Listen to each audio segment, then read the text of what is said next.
Let's talk about best practices for getting involved in an incident when you are off duty.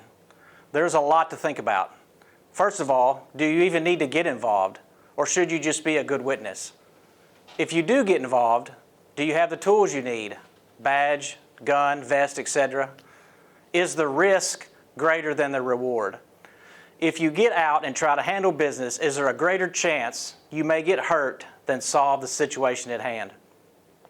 We have all been off duty and seen something suspicious or witnessed a crime occur in front of us. Most of the time, it's not anything major, and we should probably just be a good witness and take as much mental notes as possible for the responding officers. You should only consider getting involved when deadly force is justified. You have no legal or departmental obligation to get involved when you're off duty. I had a recruit one time, fresh out of the academy, get out with some suspicious people in a parking lot on his way to work. Mind you, he was in his Chevy truck at the time. He was out in the county far away from backup, and there was 3 men that he was talking to. He was very lucky those 3 men didn't want to test his abilities or lack thereof. I had a lot of what-if questions for my recruit. So what is best practice if you are off duty and witness something minor? First, call dispatch. Let them know you are on scene in plain clothes. You may even describe what you're wearing. Tell them what you're driving. Tell them you're armed, and describe the incident for them to relay to officers. Remember, in minor crimes or suspicious activity, don't become part of the problem.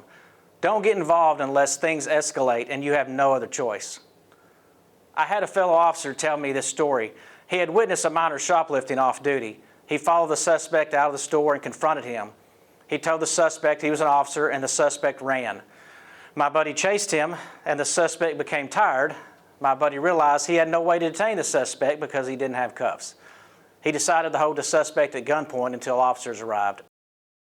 I tell that story in hopes that you may see that things don't always play out the way you think, and also be prepared if you're going to take action or don't get involved. In the story I told you, the officer should have been a good witness, called dispatch, and kept an eye on the suspect until officers arrived. I know our instinct is to act, but use your head and don't rush into anything. Now, what if we are faced with a major incident? Armed suspect, active shooter, whatever it is, we may have to become involved, or it could be a deadly situation. First, call 911 or direct someone to. Give the same information as before, the same questions as we talked about earlier. Do you have the tools you need? Do you have identification or a badge? Are you carrying a weapon? If you answer no to these questions, I would seriously consider any further action. You stand a chance to get yourself or others hurt or killed.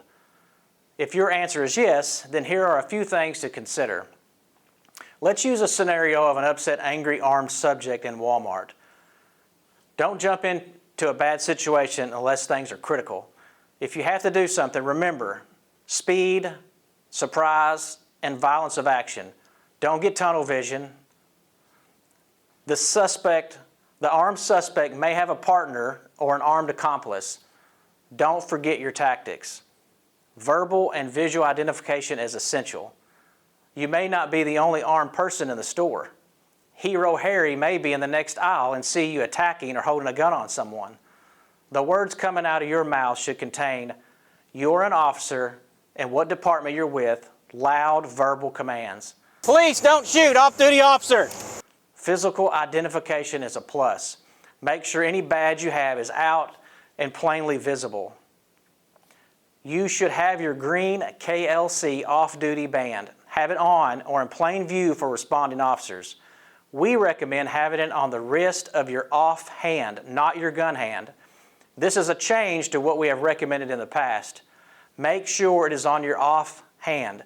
We are not wanting you to wave your gun hand around. As officers are responding, you might consider holstering your weapon. You may be asked to drop your weapon or to get on the ground. Identify yourself as a law enforcement officer in a loud voice. Say, "Police, don't shoot, off-duty officer." "Stop, police!" "Police, don't shoot, off-duty officer." Say this as you are complying with the officers. Never turn toward an on-duty officer if your gun is in your hand. Remember, you may be handcuffed. Put yourself in the responding officer's shoes. We all have the same goal in mind. Stop the threat and go home when it's over. Like I said earlier, don't become part of the problem. In conclusion, look at the situation, weigh the risk, have the tools you need available, call dispatch letting them know that you're an off-duty officer, loud verbal identification, loud verbal commands, keep your head on a swivel, have visible ID or your KLC green armband, do what responding officers tell you. And remember, stay safe. Thank you.